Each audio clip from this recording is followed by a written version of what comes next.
Nobel prize ১৯০১ সাল থেকে শুরু হয়ে বর্তমান সময় পর্যন্ত ধারাবাহিকভাবে আয়োজিত হয়ে আসছে বিশ্বের সর্বোচ্চ সম্মাননাগুলোর মধ্যে অন্যতম নোবেল পুরস্কারের আসর। প্রতি বছর ঘটা করে সারা বিশ্বের জিনিয়াসদের মধ্যে থেকে বাছাই করে বেস্ট অব দ্য বেস্টদেরকে সম্মানিত করা হয় নোবেল পুরস্কার প্রদানের মাধ্যমে। কিন্তু এর পিছনের ইতিহাসটা কী, আর নোবেল পুরস্কার কীভাবেই বা তৈরি হলো?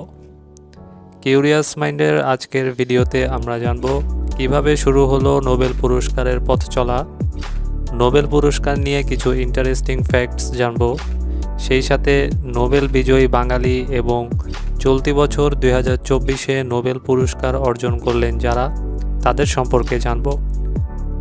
তো দর্শক, চলুন শুরু করা যাক।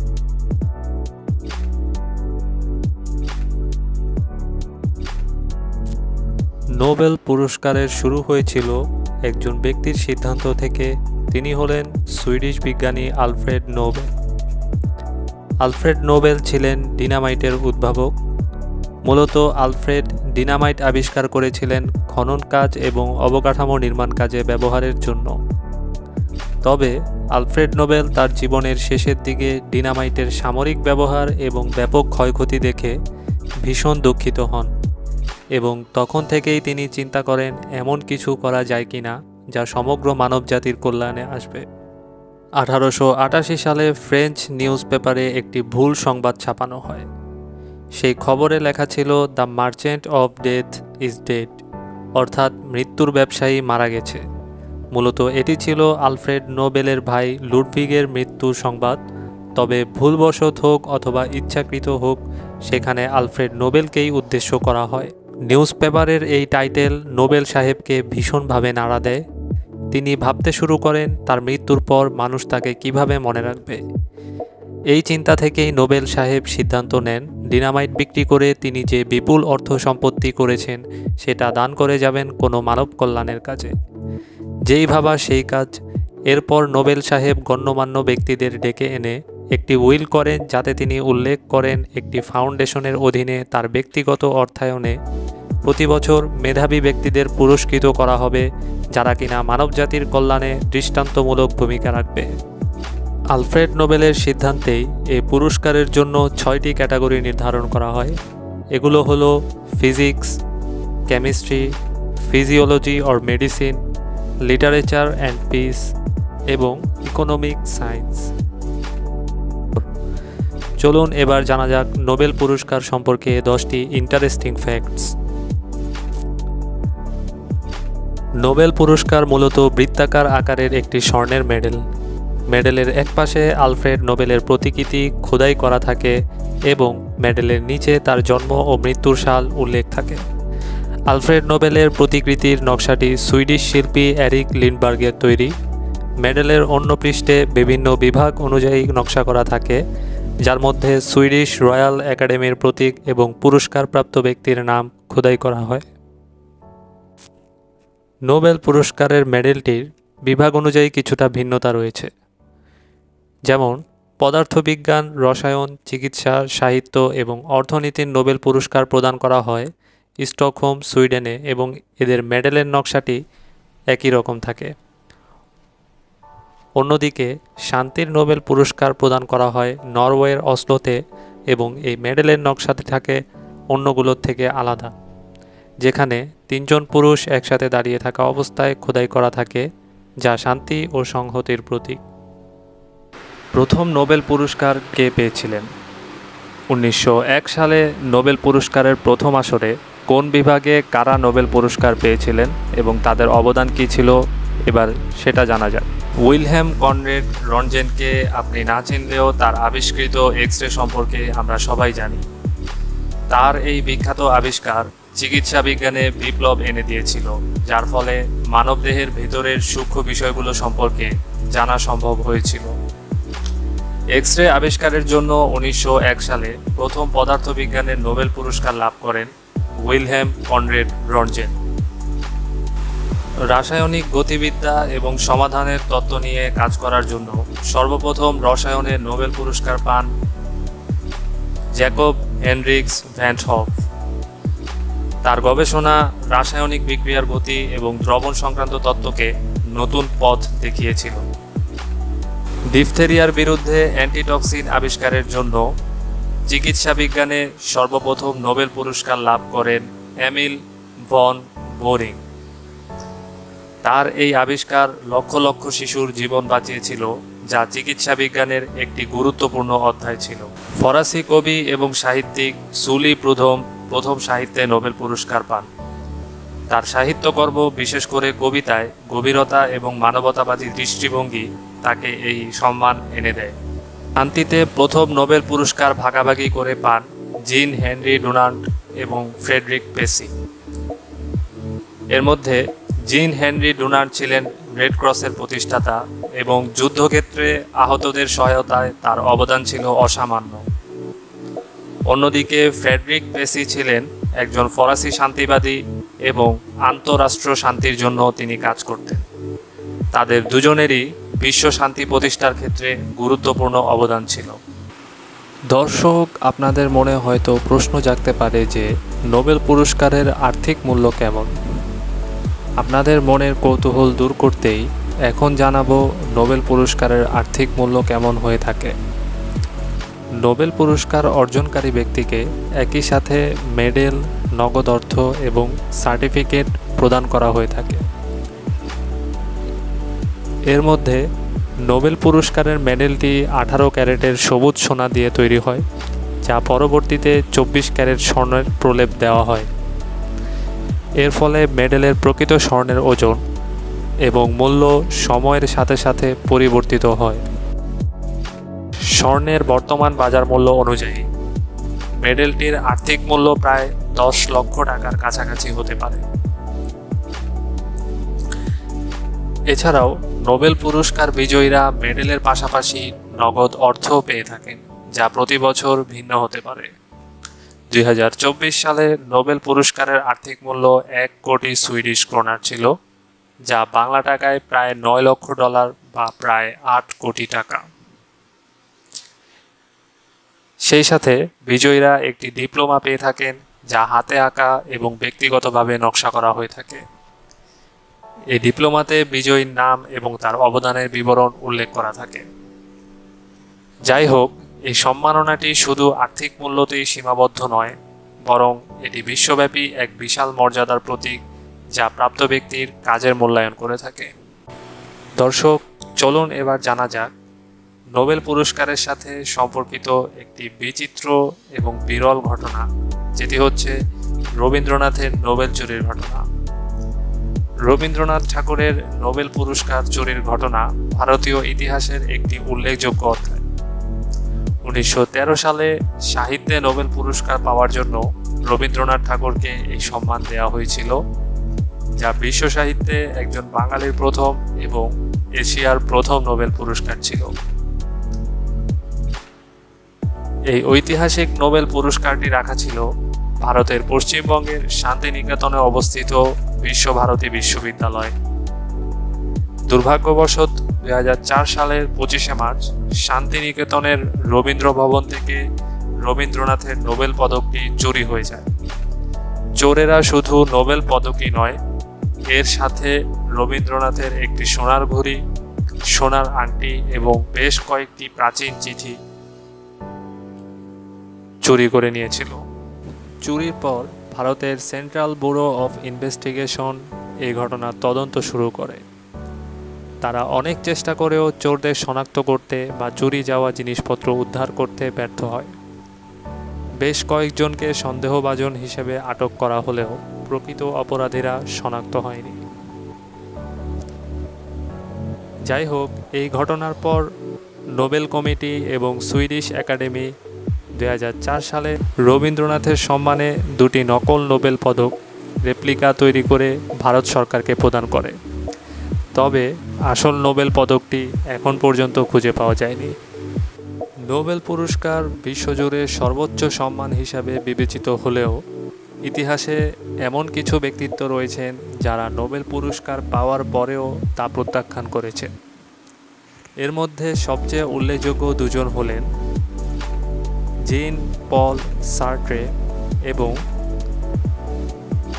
লে ডাক দো। চলুন এবার জানা যাক কেন এই দুজন ব্যক্তি নোবেল পুরস্কার প্রত্যাখ্যান করেছিলেন। জিন পল সার্ট্রে একজন ফরাসি দার্শনিক, লেখক এবং নাট্যকার ছিলেন। 1964 সালে সাহিত্য বিভাগে নোবেল পুরস্কার পাওয়ার পর তিনি সেটা প্রত্যাখ্যান করেছিলেন। জিন সবসময়ই কোনো প্রাতিষ্ঠানিক সম্মান গ্রহণ করতে চাননি, কারণ তিনি বিশ্বাস করতেন যে একজন লেখক বা শিল্পীকে প্রতিষ্ঠানের মধ্যে সীমাবদ্ধ করা উচিত নয়। তার মতে পুরস্কার গ্রহণ করলে একজন লেখকের স্বাধীনতা ক্ষতিগ্রস্ত হয়। 1973 সালে শান্তিতে নোবেল পুরস্কার পাওয়ার পরেও প্রত্যাখ্যান করেছিলেন ভিয়েতনামের রাজনৈতিক নেতা এবং কূটনীতিক লে দুক থো। তিনি মার্কিন যুক্তরাষ্ট্রের প্রাক্তন পররাষ্ট্রমন্ত্রী হেনরি কিসিঞ্জারের সাথে মিলে ভিয়েতনামের যুদ্ধের অবসানে প্যারিস শান্তি চুক্তি সম্পাদন করেছিলেন। এই চুক্তির জন্য 1973 সালে তাদের উভয়কেই শান্তিতে নোবেল পুরস্কার দেওয়া হয়। তবে লে দুক থো এই পুরস্কারটি প্রত্যাখ্যান করেন, কারণ তিনি বিশ্বাস করতেন যে ভিয়েতনামে তখনও প্রকৃত শান্তি প্রতিষ্ঠিত হয়নি। যুদ্ধের ধ্বংসাবশেষ এবং রাজনৈতিক অস্থিরতার কারণে তিনি মনে করেন যে এমন পরিস্থিতিতে পুরস্কার গ্রহণ করা সঠিক হবে না। নোবেল পুরস্কার বিজয়ীদেরকে লরিয়েট বলে ডাকা হয়ে থাকে। নোবেল পুরস্কারের বিজয়ী বা লরিয়েটদের নির্বাচন করা হয় একটি বিশেষায়িত কমিটির মাধ্যমে। এর মধ্যে প্রতিটি বিভাগের জন্য আলাদা আলাদা কমিটি গঠন করা হয়ে থাকে এবং এই কমিটিগুলো গঠন করা হয় বিভিন্ন সংস্থা ও একাডেমি এর মাধ্যমে। প্রতিটি নোবেল পুরস্কারের ক্ষেত্রে সংশ্লিষ্ট কমিটি বা প্রতিষ্ঠান পুরস্কারপ্রাপ্ত ব্যক্তিদেরকে নির্বাচন করে থাকে। এর মধ্যে পদার্থবিজ্ঞান ও রসায়নের নোবেল পুরস্কার বিজয়ীদের নির্বাচন করে থাকে Swedish royal academy of science. চিকিৎসা বিভাগের নোবেল পুরস্কার অর্জনকারীদেরকে সিলেক্ট করে সুইডেনের ক্যারোলিনস্কা ইনস্টিটিউট থেকে। সাহিত্যের নোবেল পুরস্কার বিজয়ীদেরকে নির্বাচন করে থাকে সুইডিশ একাডেমি।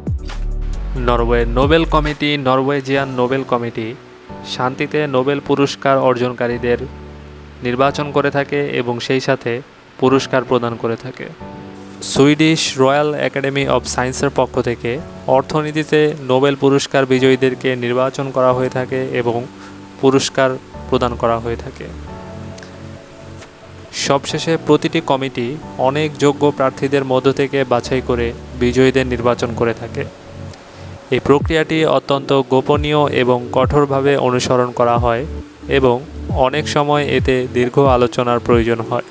নোবেল পুরস্কার বিজয়ীদের মধ্যে সবচেয়ে বয়স্ক বিজয়ী হলেন আমেরিকান ম্যাটেরিয়াল সায়েন্টিস্ট জন বি গুডএনাফ। তিনি 2019 সালে রসায়নে নোবেল পুরস্কার অর্জন করেন যখন তার বয়স ছিল 97 বছর। তার এই আবিষ্কার বৈদ্যুতিক গাড়ি, মোবাইল ফোন, ল্যাপটপ সহ বিভিন্ন পোর্টেবল ডিভাইসে বিপ্লব ঘটায়। নোবেল পুরস্কারের ইতিহাসে একাধিক ব্যক্তি দুবার করে নোবেল জয় করেছেন, যেমন মারি ক্যুরি এবং লাইনাস পলি। কিন্তু নোবেল পুরস্কারের ইতিহাসে এমন একটি বিরল পরিবারও রয়েছে যেখানে এক বা দুইজন নয়, বরং 4 জন নোবেল বিজয়ী রয়েছেন। এই পরিবারের সদস্যরা হলেন মারি ক্যুরি। মারি ক্যুরি প্রথম নারী এবং একমাত্র ব্যক্তি যিনি পদার্থবিজ্ঞান এবং রসায়নে 2 বার নোবেল পুরস্কার জয় করেছেন। মারি ক্যুরির স্বামী পিয়ের ক্যুরি, তিনি 1903 সালে মারি ক্যুরির সাথে পদার্থবিজ্ঞানে নোবেল পুরস্কার ভাগাভাগি করে নিয়েছিলেন। আইরিন জুলিও ক্যুরি, মারি ও পিয়েরে ক্যুরির মেয়ে আইরিন জুলিও ক্যুরি, তিনি 1935 সালে তার স্বামী ফ্রেডরিক জুলিও এর সাথে রসায়নে নোবেল পুরস্কার অর্জন করেন। দর্শক, এবার আমরা জানব নোবেল পুরস্কারের ইতিহাসে সর্বমোট কতজন বাঙালি নোবেল পুরস্কার অর্জন করেছেন। নোবেল পুরস্কার অর্জনকারী বাঙালিদের সংখ্যা খুব একটা বেশি নয়। সর্বমোট 5 জন বাঙালি নোবেল পুরস্কার অর্জনের সম্মান লাভ করেছিলেন। তারা হলেন রবীন্দ্রনাথ ঠাকুর, শুধু বাঙালি হিসেবেই নয়, বরং এশিয়ার মধ্যে সর্বপ্রথম নোবেল পুরস্কার অর্জনের খেতাবটি অর্জন করেন রবীন্দ্রনাথ ঠাকুর। অমর্ত্য সেন 1998 সালে অর্থনীতিতে নোবেল পুরস্কার লাভ করেন অমর্ত্য সেন। দারিদ্র্য এবং অর্থনৈতিক উন্নয়ন নিয়ে তার গবেষণার জন্য তিনি এই পুরস্কার লাভ করেছিলেন। ডক্টর মোহাম্মদ ইউনুস 2006 সালে শান্তিতে নোবেল পুরস্কার লাভ করেন ডক্টর মোহাম্মদ ইউনুস। ক্ষুদ্র ঋণ ব্যবস্থার মাধ্যমে দরিদ্রদের অর্থনৈতিকভাবে সক্ষম করার অবদানের জন্য তিনি এই সম্মান অর্জন করেন। অভিজিৎ বন্দ্যোপাধ্যায় 2019 সালে অর্থনীতিতে নোবেল পুরস্কার লাভ করেন অভিজিৎ বন্দ্যোপাধ্যায়। দারিদ্র্য দূরীকরণের নতুন পদ্ধতির গবেষণার জন্য তিনি মূলত এই পুরস্কারটি অর্জন করেছেন।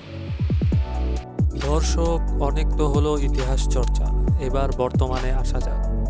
চলতি বছর 2024-এ কোন কোন সেক্টরে কারা নোবেল পুরস্কার অর্জন করেছেন, এবার আমরা তাদের সম্পর্কে জানব। পদার্থবিজ্ঞান 2024 সালে পদার্থবিজ্ঞানে নোবেল পুরস্কার লাভ করেন জন জে হপফিল্ড এবং জিওফ্রি ই হিন্টন। তারা কৃত্রিম নিউরাল নেটওয়ার্কের মাধ্যমে মেশিন লার্নিংয়ের ভিত্তি স্থাপন করেছেন। এর মধ্যে জন হপফিল্ড ডেটা প্যাটার্ন সংরক্ষণ ও পুনর্গঠনের জন্য অ্যাসোসিয়েটিভ মেমোরি তৈরি করেন এবং জিওফ্রি হিন্টন ডেটার বৈশিষ্ট্য স্বয়ংক্রিয়ভাবে শনাক্ত করার একটি পদ্ধতি আবিষ্কার করেন। রসায়ন প্রোটিন ডিজাইন এবং প্রোটিন স্ট্রাকচার প্রেডিকশনের জন্য 2024 সালে রসায়নে নোবেল পুরস্কার পেয়েছেন ডেভিড বেকার, ডেমিস হাসাবিস এবং জন জাম্পার। তারা যৌথভাবে আলফাফোল্ড নামক এআই মডেলের মাধ্যমে প্রোটিনের গঠন নির্ধারণে বিশেষ অবদান রাখেন, যা জিনতত্ত্ব গবেষণায় বিপ্লব ঘটাবে বলে আশা করা যায়। চিকিৎসা বিজ্ঞান মাইক্রো আরএনএ আবিষ্কারের জন্য চিকিৎসা বিজ্ঞানে নোবেল পুরস্কার অর্জন করেছেন ভিক্টর অ্যামব্রোস এবং গ্যারি রুফকুন। তাদের এই আবিষ্কার জেনেটিক নিয়ন্ত্রণ এবং রোগ গবেষণায় গুরুত্বপূর্ণ ভূমিকা রাখবে বলে আশা করা যায়। 2024 সালে অর্থনীতিতে নোবেল পুরস্কার পান ড্যারন অ্যাসিমোগ্লু, সাইমন জনসন এবং জেমস এ রবিনসন। তাদের গবেষণায় দেখা যায় যে সমাজের প্রতিষ্ঠানের ভূমিকা দেশের অর্থনৈতিক উন্নয়নের জন্য গুরুত্বপূর্ণ। অন্তর্ভুক্তিমূলক প্রতিষ্ঠান দীর্ঘমেয়াদে দেশের সমৃদ্ধি বৃদ্ধি করতে সহায়ক হয়। 2024 সালে সাহিত্যে নোবেল পুরস্কার বিজয়ী হয়েছেন দক্ষিণ কোরিয়ার লেখক হান কাং। তার উল্লেখযোগ্য উপন্যাসগুলির মধ্যে দ্য ভেজিটেরিয়ান এবং হিউম্যান অ্যাক্টস রয়েছে, যেখানে তিনি দক্ষিণ কোরিয়ার সাম্প্রতিক ইতিহাস এবং সমাজের ভেতরের ক্ষতচিহ্নগুলো গভীরভাবে বিশ্লেষণ করেছেন। 2024-এ নোবেল শান্তি পুরস্কার পেয়েছে জাপানের নিহন হিদাঙ্কিও নামক একটি সংগঠন। এই সংগঠনটি হিরোশিমা ও নাগাসাকিতে পরমাণু বোমা হামলার বেঁচে যাওয়া মানুষদের নিয়ে গঠিত একটি গণতান্ত্রিক আন্দোলন। এই সংগঠনটি পরমাণু অস্ত্রের বিরুদ্ধে দীর্ঘদিন ধরে কাজ করে আসছে এবং তাদের প্রচেষ্টায় বিশ্বে পরমাণু অস্ত্র নিষিদ্ধকরণ চুক্তি স্বাক্ষরিত হয়েছে। দর্শক, নোবেল পুরস্কার নিয়ে আমাদের এই ভিডিওটি দেখার জন্য আপনাদের ধন্যবাদ। যদি ভিডিওটি আপনাদের ভালো লেগে থাকে তাহলে লাইক, কমেন্ট এবং শেয়ার করতে ভুলবেন না। আরও এমন শিক্ষামূলক ও আকর্ষণীয় কন্টেন্ট পেতে আমাদের কিউরিয়াস মাইন্ড চ্যানেলটি সাবস্ক্রাইব করুন এবং পাশে থাকা বেল আইকনটিতে ক্লিক করুন, যাতে আমাদের নতুন ভিডিওর নোটিফিকেশন কোনোভাবে মিস না হয়। ধন্যবাদ সবাইকে এবং দেখা হবে পরবর্তী ভিডিওতে। সেই পর্যন্ত স্টে হ্যাপি, স্টে কিউরিয়াস।